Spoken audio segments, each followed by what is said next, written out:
Goaltending is not basket interference, and basket interference is not goaltending. Well, kinda.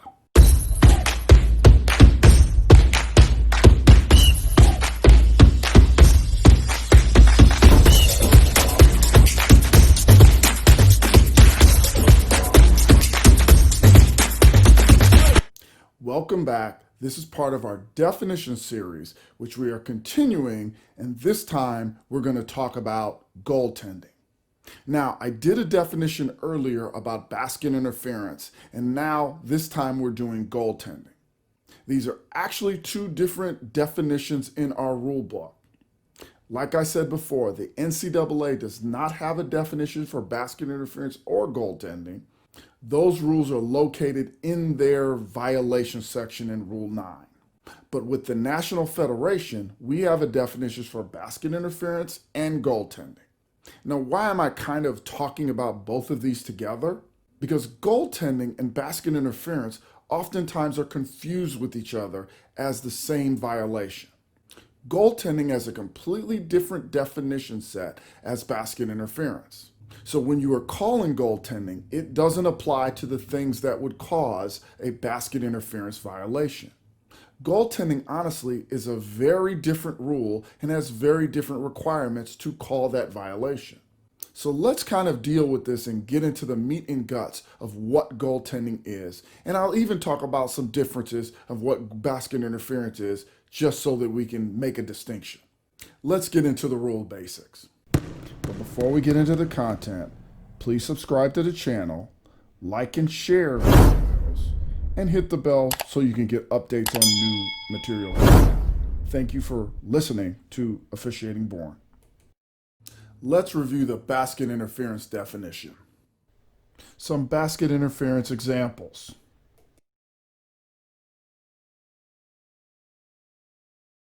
Basket interference occurs when the ball or any part of the basket is being touched while the ball is within the basket.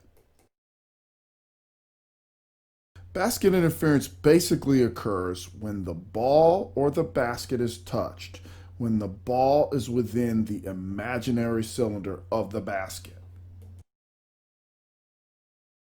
Basket interference also occurs when a player reaches through the bottom part of the basket and touches the ball whether it reaches the cylinder or not.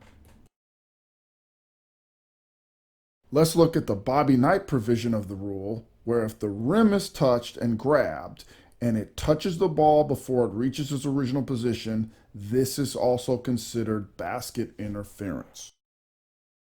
Just like in basket interference, goaltending can be committed by both the offense and the defense.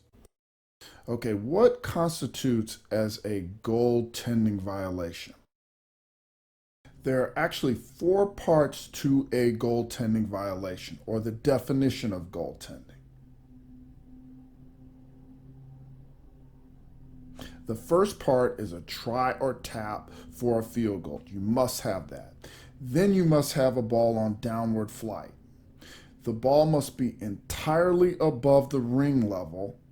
And finally, it must have a chance to go in the basket. So in this case, when the ball reaches apex, the ball can be touched. But after the ball starts coming down, this is a violation.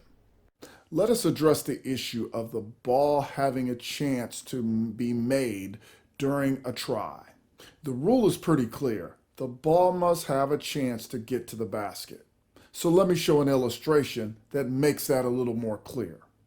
If the ball cannot get to the basket or does not have a chance to get to the basket, it can never be a goaltending violation. As stated in the example that I gave earlier, goaltending involves a chance for the ball to get in. So here, the ball has a chance to get to the basket. This would be goaltending if the ball is touched. This is an example of the ball being clearly short or not having a chance to get in. If this was touched at this time, this would not be goaltending. It must be noted that there is a slight difference between goaltending when the ball hits the backboard At the National Federation level, the basketball hitting the backboard first or after has no significance. The ball still has to be on its downward flight and be completely above the rim in order to have a violation.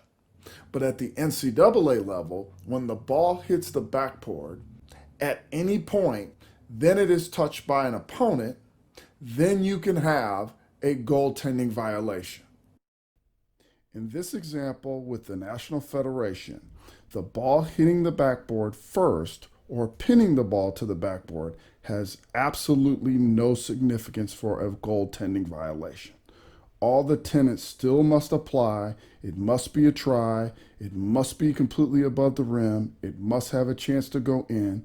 But hitting the backboard in itself does not cause a violation, create a violation, or is not inherently illegal in National Federation rules.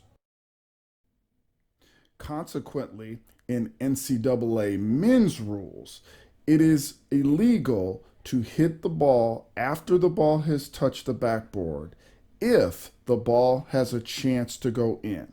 But by rule, the ball does not have to be above the rim or have to be on completely its downward flight. Under NCAA rules or NCAA men's rules, the ball's considered on its downward flight when it hits the backboard, but still must have a chance to go in the basket. And finally, if during a dunk attempt, the defender's hand is blocked and then is put into the cylinder or blocks the shot on its downward motion, it is not a violation in either code. There is one very important part to goaltending that is different when it's not during a try. During a free throw, goaltending is actually very different. Goaltending during a free throw can take place after a ball is released for a shot. Goaltending takes place during a free throw try after the release of the ball. So it doesn't matter if the ball is on its apex, on its downward flight, or even has a chance to get in the basket. Simply touching the basketball on a try for a free throw is considered goaltending. Unlike goaltending during a field goal attempt, the penalty for a goaltending during a free throw try is a technical foul. Whether you intended to do it or whether you accidentally did it, it is considered a violation which results in a technical foul. Points still will be awarded, but it will be a technical foul. And though this is in the rules, I've only seen this happen one time in my career, and it wasn't my game. So here's an example of that very thing. As long as the free throw attempt is in the air and on its way to the basket, this is a violation and a technical foul by rule. Now, I hope this helps you understand a little bit better the definition of goaltending. I also hope this helps you understand how it is different than basket interference. But thank you for watching the video to the very end as we continue with our definition series. More good content ready to come. Thank you once again. Have a good day. Don't forget to subscribe, like the videos, and hit the bell so you can get updates on new videos. Thank you for watching Officiating Born Training.